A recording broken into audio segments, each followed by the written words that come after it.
যে জননেত্রী শেখ হাসিনা ডিসেম্বরের ভিতরে আসবেন, একদম স্পেসিফিক মাস বইলা দিছে। তার মানে এই কথা শোনার পরে কি সরকারে কি একটু নড়াচড়া শুরু হয়েছে, নাকি ওনারা হামে ধরা রুগীর মতো ঘুমায় আছে, কোনটা? এক মিনিটে যেহেতু বলছেন, এক মিনিটে শেষ করি। প্রথমত আবার প্রথমে আপনার দর্শকদের শুভেচ্ছা, আপনি সহ সালাম, নমস্কার এবং শুভেচ্ছা। প্রথম বক্তব্য হইল, আমাদের তারেক রহমান যিনি মুসলেকা প্রধানমন্ত্রী, আপনার ভাষায় তিনি কি যেন প্রধানমন্ত্রী, পরাধীন প্রধান, আমার ভাষায় মুসলেকা প্রধানমন্ত্রী। আপনারা পরাধীন প্রধানমন্ত্রী বলে তাকে একটু আরেকটু মর্যাদা দিয়েছেন। ভালো লোক, আপনারা মর্যাদা দিবেন। মর্যাদা মানে পাহাড়ের সমান এক কোদাল আপনারা নামাই নিচ্ছেন, সমস্যা নেই। তাই যেটা বলতেছিলাম, এক কথায় যদি বলতে বলেন, তারেক রহমান নিজেও জানেন শেখ হাসিনা আসবেন। তার জন্য দেখবেন তার চেহারা, আপনি বলেন একটা নিরপেক্ষ দৃষ্টিতে, তার বডি ল্যাঙ্গুয়েজে বোঝা যায় উনি একজন প্রধানমন্ত্রী। তারপরে তার যে উপদেষ্টা, যারা ইমিগ্রেশনে দেখলে, কষা জাতির দেখলে মানুষ বলে এত নেশৌরি আয়া হয়, গাঞ্জা ঘুরাইছে, মানে নেশাখোর আসছে। আচ্ছা দেখেন তো ভাই, আমি তো ভাই কোন প্রধানমন্ত্রীর উপদেষ্টা না, এমপিও না, মন্ত্রীও না, কিচ্ছু না, আই এম নবডি। ভাই আমার দেখি কি, আমার যে চেহারা, এরকম চেহারা নিয়ে গেল বোধহয় বের করে দিতাম। বুঝতে পারছেন তো যে এদের চেহারার মধ্যে কিরকম ভীতি কাজ করে? কারণ বডি ল্যাঙ্গুয়েজ একটা ব্যাপার, ফেজ একটা ব্যাপার। তো তারেক রহমানের বডি ল্যাঙ্গুয়েজটা দেখেন, সর্বোচ্চ আপনি তারে বলতে পারেন যে উনি কোনো গল্ফ ক্লাবের প্রেসিডেন্ট, অথবা বলতে পারেন তিনি কোনো ফুটবল ক্লাবের প্রেসিডেন্ট, অথবা তারা তিনি আপনার মানে এরকম কোনো ক্লাব বা কোনো সংগঠনের সদস্য মনে হতে পারে। আপনার তারা কিন্তু দলীয় প্রধান মনে হয় না, প্রধানমন্ত্রী তো মনেই হয় না। কারণ যার উপদেশটাকে দেখলে মনে করে নেশাখোর, তার নিশ্চয়ই প্রধানমন্ত্রীটা ওই রকম। তো তিনি তো জানেন আসবেন, তার আসলে ভয়টা কেন কাজ করে জানেন? সে তো জানে শেখ হাসিনা আসতেছেন, বাংলাদেশ আওয়ামী লীগ ফিরবে, চাপা যতই মারুক আসবে। আর শেখ হাসিনা ঘোষণা দেওয়ার পরেই অবশ্যই নড়েচড়ে বসেছে, না হলে কেন মার্কিন ক্ষমতাধর ব্যক্তিরা বিবৃতি দিচ্ছে আওয়ামী লীগ ক্ষমতায় ফিরবে না, শেখ হাসিনা জীবিত এই দেশে আসবে না, শেখ হাসিনার পরিবার এই দেশে ক্ষমতায় আসতে পারে না। তার মানে বুঝছেন তো টনক কোথায় নড়েছে? মানে ওই যে মিঠুন চক্রবর্তী সেটা আলো, যে তোকে মারবো এখানে, পড়বি ওইখানে। ঠিক আছে, খেয়াল করেন, বক্তব্য দিয়েছে বাংলাদেশে তিনি আসতেছেন। বিএনপি থেকে বিবৃতি দেওয়ার সাহস নাই, জামাতে থেকে সাহস নাই, কিন্তু তাদের প্রভুরা বিবৃতি দিয়ে ফেলেছে তারা আসতে পারবে না। ঠেকাইতে পারবে না। আরেক আছে মৌলানা গাবগাছি, এই বাটপার গুলো সারা জীবন শামীম ওসমানের পা চাইটা, জুতা চাইটা, জিব্বে দিয়ে জুতা, শামীম ওসমানের পায়ের স্যান্ডেল চাটতে পরিষ্কার করতো এই গাবগাছি। লম্বা লম্বা লেকচাতে শেখ হাসিনা পাঠিয়ে যেত। এখন বলে শেখ হাসিনা আসতে পারে, মৃত শেখ হাসিনা আসবে টুঙ্গি পাড়ায় কবর দিতে। অন্তত এতটুকু স্বীকার করেছে।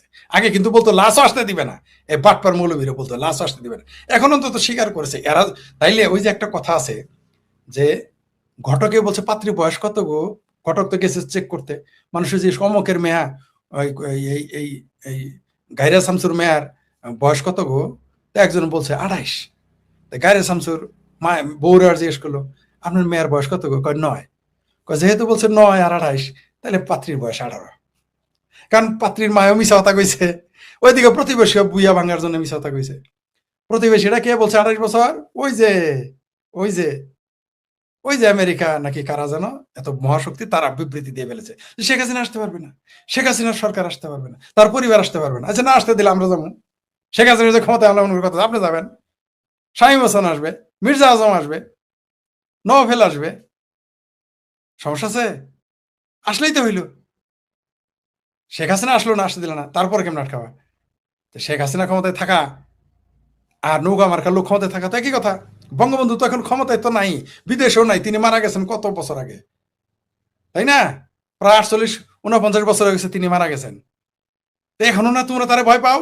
আরেকটা জিনিস বলে দেই, যারা বলতেছে যে বাংলাদেশে অবস্থান করা শেখ হাসিনার চাইতে বাংলাদেশের বাইরে অবস্থান করা শেখ হাসিনা বেশি শক্তিশালী, এটাই তার প্রমাণ যে তাদের দাসদের প্রভুরা বিবৃতি দিয়ে বসে। আসবে না, আবার 1 মিনিট বলতেছিলেন, একটু বেশি বলে ফেললাম। শেখ হাসিনা আসবেই, সেই জন্যই তো নড়ে চড়ে বসছে, গণতন্ত্র খতরে মেজা না।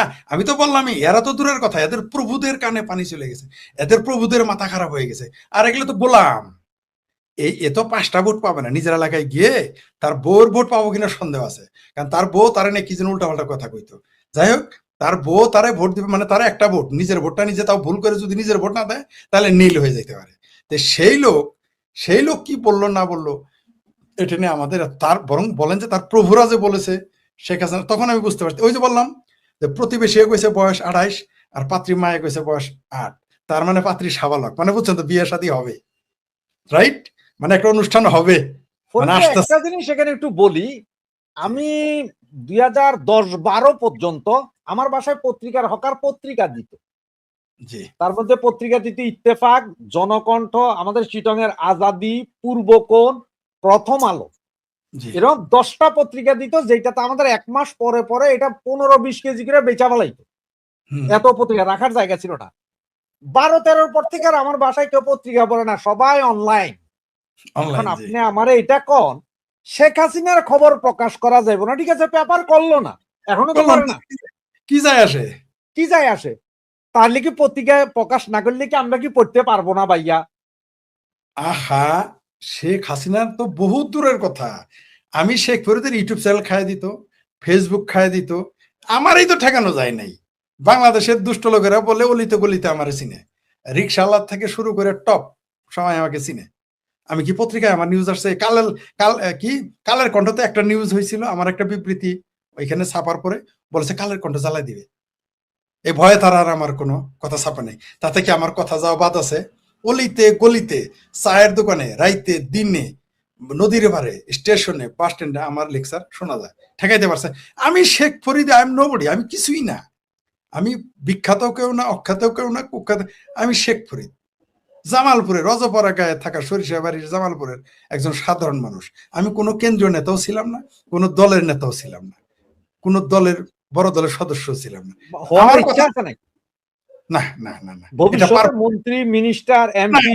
এটা পারবো না, এটা মাপসা একটু শখ উঠছিল, মাঝখানে একটু শখ উঠছিল, কিন্তু এটা মির্জা ফখরুল সাহেব সর্বনাশ করে দিয়েছে।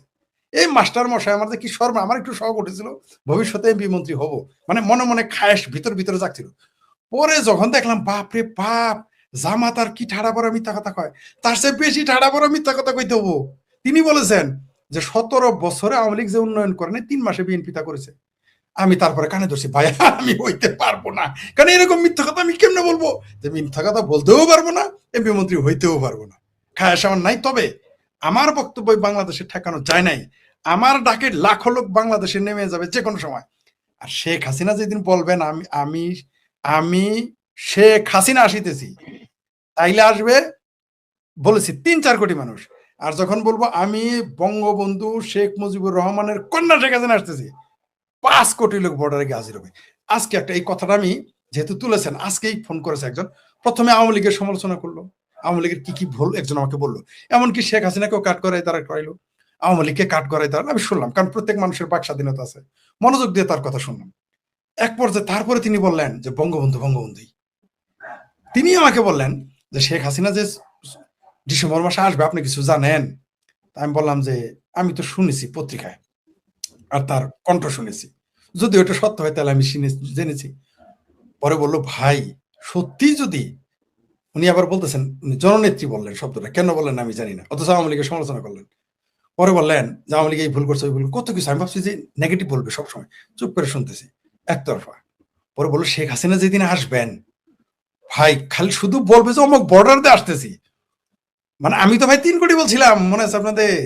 বলছিলাম যে ইয়েতে, এই যে কি, আরে টঙ্গী ইস্তেমা ময়দানে 50 লক্ষ লোক হবে অভ্যর্থনা জানানোর জন্য, তাতে আমার কথা কেউ বিশ্বাস করে না, আমি ভয় পেয়ে গেছিলাম, হাই একটা কথা বলে ফেলছি, যদি এটা মিথ্যা হয়ে যায়। এখন দেখি জনগণই বলে 2 কোটি 3 কোটি আসবে, কিন্তু আমি আগে বলছি 50 লক্ষ, তখন আওয়ামী লীগের লোক বিশ্বাস করেনি। ওই লোক এতক্ষণ শেখ হাসিনা আওয়ামী লীগের সমালোচনা করার পর বললো যে তিনি যদি বলেন ত্রিপুরা বর্ডার দিয়ে আসবে, তিনি যদি বলেন আমার জামালপুর বাড়ি জানেন যে আপনাদের জামালপুরে একটা বর্ডার আছে, উনি জামালপুর শেরপুরের মধ্যে পড়ছে বর্ডারটা, ডালু, ঠিক আছে, ওইরকম যাই ডালি। তো ওই বলছে যে উনি যদি বলেন যে রাজশাহী দিয়ে আসবেন, উনি যদি বলেন যশোর দিয়ে আসবেন, উনি যদি বলেন ত্রিপুরা দিয়ে আসবেন, কুমিল্লা দিয়ে আসবেন, ভাইরে ভাই, কোটি কোটি 5 কোটি মানুষ যাবে, সে বলতেছে। আরো কি বলে জানেন, মেয়ে মানুষই তো অর্ধেক যাবো, মানে বুঝতে পারছেন তো? তাহলে শেখ হাসিনা, তাহলে তার সমালোচক যদি এই কথা বলে, আবার বলছে উনি কিন্তু আমার সাথে 20 মিনিট কথা বলছেন, 12 মিনিটের মতো প্রায় শুধু শেখ হাসিনা এবং আওয়ামী লীগের সমালোচনা করছেন, 13 মিনিটের মাথায় কথা বলছেন। তাহলে সেই সমালোচক এই কথা বলে, তাহলে অবস্থা কি? গত পরশুদিন আমি ইন্টারভিউ করছিলাম আপনার ওই যে আমাদের ইয়ে আছে না, ব্যারিস্টার একজন আছে না, মুসলিম লীগের প্রেসিডেন্ট, কি জানি নাম, জি জি জি বুঝতে পারছি। জি জি। উনি যখন ওনাকে ঠিক কমেন্টসে ছিল যে শেখ হাসিনা কিভাবে আসবেন বা কি রকম, তখন উনি বলতে বিমানে আসতে পারে, হয়তো এয়ারপোর্টে কাউরে ঢুকতে দিবে না। তখন আমি বললাম যে স্যার এমন হতে পারে বজরঙ্গি ভাইজানের মতন 2 সাইডের বর্ডার ভাঙ্গিয়া চুরে ঢুকতে পারে, তো ওইটাও হইতে পারে। বলে যে সরকার কিন্তু বাধা দিবে, সব বন্ধ করে দিবে, রোড গার্ড। ভাই then and there within a second, মানে উনি কথা বলতেছে এই টাইমে এক ফোন আসছে বাংলাদেশ থেকে, আমি আমার সাউন্ড মিউট করে আমি শুনতেছিলাম, পর ওনারা শুনেলাম। নাটোর থেকে এক লোক বলতেছে, কয়ে রাশেদ সাহেব, জাস্ট এইভাবে কথা, রাশেদ সাহেব আপনার ভিডিও আমরা প্রতিদিন দেখি, আরো অনেকের ভিডিও দেখি, তো এই আপনার সাথে যে বুড়া স্যার কইতেছে না যে গাড়ি ঘোড়া বন্ধ করে দিব, স্যারের একটু কম যে আমি নিজে আমার বাড়িতে 2 কেজি চিরা আর আধা কেজি গুড় কিনা পোটলা বাইন্দা রাখছি, জানি বন্ধ করে দিব, খালি যেদিন কইব যে জায়গায় কইব কই চিরা খামু আর ইয়ে খাবো কি গুড় খাইয়া যামু। আমার বন্ধু বান্ধব 10-12 জন আছে, আমরা সব 60-65 বছর বয়স, আমরা হাইটে হইলে যামুগা, আপনারা টেনশন নিয়েন না, আপনারা খালি খবর দেন কবে আইব, আমরা আছি এয়ারপোর্টে গাড়িয়ে। তো পরে আমি ওনারা গেলেন যে স্যার কি বলতেছে শুনতেছেন, তো ভাই এ ধরনের পাগল লক্ষ লক্ষ আছে, এটা যাবে, এটা কেউ বাধা দিয়ে রাখতে পারবে। ঘোষণা যেদিন দিবে, যেদিন জননেত্রী শেখ হাসিনা ঘোষণা দিবেন, ভাই রে ভাই, সেনাবাহিনী আমি বলে দিলাম প্রথমে খুব লম্বচম্ব করবে, কিন্তু যেদিন ডেট এবং টাইম মিলে যাবে, আগের দিন মনে করেন যে উনি বললেন যে আমি ডিসেম্বর মাসের 16 ডিসেম্বর বাংলাদেশে ঢুকবো, 15 তারিখ পর্যন্ত খুব চিকরি করবে, 15 তারিখ রাত 12টার পর ক্যান্টনমেন্ট চুপ করে সেনাবাহিনী পালায় চলে যাবে, আর পুলিশ তো বাড়াবেই না, এটা করবে, আপনি নিশ্চিত থাকেন। আর ভাই এখন তো সরকার তো নিজে বলা উচিত না যে শেখ হাসিনার জন্য, যে শেখ হাসিনা যেহেতু নিজেই বলছেন আমি আসবো, সরকার তো বলা উচিত যে হ্যাঁ তাড়াতাড়ি আসেন। কারণ সরকার তো এতদিন কি কইছি, ইনুসিও গভর্নমেন্ট আর নুনুসিও গভর্নমেন্ট দুইটাই, যে আমরা শেখ হাসিনাকে ফেরত চাই, ফাঁসিতে ঝুলাইতে হবে। মহিলা তো আইবে কইতেছে, তাহলে তাড়াতাড়ি বলো যে তাড়াতাড়ি আসো, নাকি নাকি এটা বলার সৎসাহস নাই? আপনি একটা দামি কথা বলেছেন, তো থ্যাংক ইউ ভেরি মাচ মনে করে দেওয়ার জন্য। তাই তো তাদের তো বলা উচিত যে ডিসেম্বর আসবেন কি, এখনই আসেন, এটা বলুক। মুরদ যদি থাকে, যদি মুরদ থাকে, তারা না বলছে তাকে ধৈর্য আনবে, হেলিকপ্টারে নিয়ে আসবে, কত চাপা, তাহলে এখন বলুক আপনি আসেন, বর্ডার খোলা, আকাশপথ খোলা, আপনি আসেন, এটা বলার তো সাহস দেখলাম না তাদের। তার মানে কি, এরা তো আসলে জানে এদের পায়ের নিচে মাটি নাই। যেই দিন তাদের যে আব্বা হুজুর আছে না, 7 সমুদ্র 13 নদীর পারে, আটলান্টিকের পারে, তারা যখন একটু স্লিপ করবে, আপনি দেখবেন যে 5 মিনিটের মধ্যে দেখবেন এরা যার যার মতো পালানো শুরু করবে। আমার ভাবির পোলারা প্রত্যেকে, আমি খোঁজ নিয়েছি, প্রত্যেক ভাবির পোলা তাদের পাসপোর্টে কয়েকটা দেশের সিল লাগানো আছে 5 বছর করে। তারপর টিকিটও কাটা, তারা নাকি প্রতি সপ্তাহে টিকিট কাটায়, এবং ওই টিকিট ক্যান্সেল করে না, কিন্তু ওই টিকিট ক্যান্সেল করে না, ওই টিকিট রেডি রাখে যদি সময় হয়, যদি যেতে হয়। আর ডলার, তারা সব সময় $25-30 হাজার ডলার। টিকিট কাটার একটা সিস্টেম আছে, আপনার যে কোনো একটা ডেটের টিকিট কাটলেন, ওখানে ইন্স্যুরেন্স ফি বাবদ বাংলাদেশি টাকায় সম্ভবত 12,000 টাকা, আমাদের যেহেতু 100 টাকা, 12-14 হাজার টাকা বাংলাদেশি টাকায় দিয়ে রাখবেন। আপনি আপনি চাইলে 50 বারো টিকিটের ডেট চেঞ্জ করতে পারবেন। তাহলে তো আরো সস্তা, তাহলে তাহলে ঠিক আছে, আমি বুঝি না, আমার এগুলো আমি তো এগুলো বুঝি না। বলছে যে এরা সবসময় টিকিট কনফার্ম রাখে, সবসময় আমার ভাবির বলারা সবসময় রেডি রাখে। আর এখন তো আরেকটা সুযোগ হয়েছে না, এই যে আপনার ভাইয়েরা ভিসা দিতেছে যে সবাই 5 বছর 1 বছরের মাল্টিপল করে রাখবো, হ্যাঁ এবার আরো করে রাখবো। তবে এটা সত্য, আমি নিশ্চিত ভারতে যদি আওয়ামী লীগের লোক গিয়ে থাকে 1000, তাহলে বিএনপি জামাতের লোক ঢুকবে 10,000। আমার ধারণা এই ভিসাটা কেন দিয়ে রাখলো জানেন, এদের পালানোর একটা পথ করে দিল বোধহয়। কারণ এরা তো যদি একটু সুযোগ দেয় তাহলে না পালাবে, সুযোগ না দিলে তো মারামারি করবে।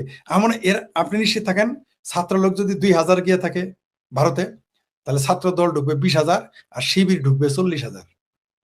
বিএনপি আওয়ামী লীগ যদি ঢুকে থাকে 1000, বিএনপি ঢুকবে 5,000, জামাত ঢুকবে 10,000। আপনি লিখে রাখেন, ভারতে আগে ঢুকবে, কোথাও না যেতে পারলে বর্ডারতে চলে যাবে।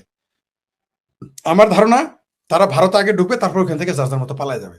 কারণ ভারত ইন্টারন্যাশনাল এয়ারপোর্ট অনেকগুলো এয়ারপোর্ট, অথবা তারা থাইল্যান্ডে চলে যাবে, ওখান থেকে তারা ভাগবে, এরকম তারা করবে। এবং আমার মনে হয় ডিসেম্বরের আগেই আস্তে আস্তে পালানো শুরু করবে। জননেত্রী শেখ হাসিনা তো ঘোষণা দিয়েছেন ডিসেম্বরে আসবেন, আমরা তো প্রস্তুত।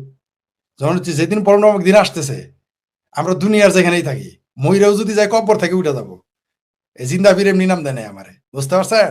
যদি মারাও যায়, আমার লাশ জিন্দা হয়ে চলে যাবো সামনে।